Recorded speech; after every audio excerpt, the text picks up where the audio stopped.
À 7h22, on en parle sur les réseaux avec vous, Luc Boué à Lahorgue. Le Yu-Gi-Oh! L'ai-je bien dit? Drôle de nom, vous allez nous dire ce que c'est.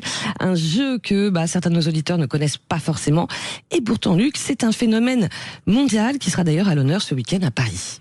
Oui, Laurence, tout à fait. Paris va accueillir pour la première fois de son histoire le championnat du monde de Yu-Gi-Oh! Vous ne connaissez peut-être pas ce nom, mais vous, vos enfants ou vos petits-enfants ont certainement eu entre les mains ces cartes à jouer et à collectionner. Des cousines de Pokémon, en quelque sorte. Dans les années 2000, nombre d'enfants ont échangé et combattu à coups de cartes Yu-Gi-Oh! Dans la cour de récré. Des cartes popularisées par un dessin animé qui passait après l'école et qui disait... C'est l'heure du duel. C'est l'heure du duel. Bon, j'avoue, c'est pas totalement de ma génération que je découvre. Alors, avant de parler de ces fameux duels lors du championnat du monde, donc qui a lieu ce week-end à Paris, Luc, il faut nous rappeler les origines de ce jeu et les règles du jeu, forcément.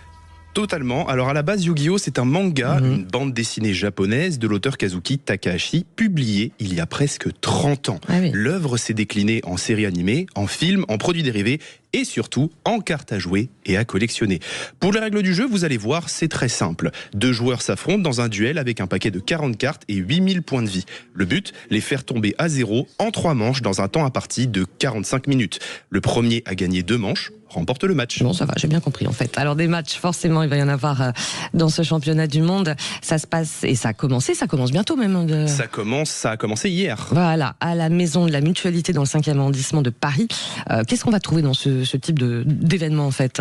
Alors déjà, des compétiteurs venus des 4 coins du monde. Depuis hier, ils sont 26 à avoir commencé les matchs de qualification. Et parmi les 14 nationalités représentées, la France est le 4e pays avec le plus de joueurs en lice. Mais depuis la création du championnat du monde il y a 22 ans, malheureusement, aucun Français n'a encore été sacré champion. Qui dit joueur, dit carte, forcément. Il va y en avoir beaucoup en vente. Pour le public, il sera également possible d'assister aux matchs des demi-finales et des finales. Et les passionnés pourront aussi jouer carte sur table lors d'événements publics.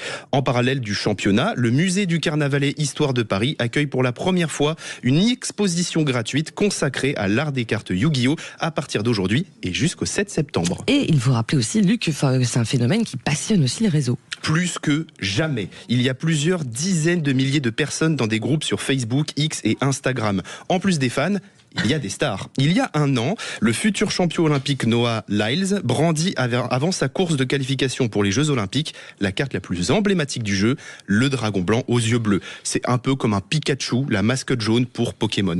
Et en mai 2024, Yu-Gi-Oh! Est devenu le jeu de cartes avec le plus grand nombre de joueurs réunis dans un tournoi. Ils étaient 7443 dans la même salle au Japon. C'est énorme à tel point que le jeu est entré dans le Guinness des records. Merci pour toutes ces nouvelles, mon cher Luc.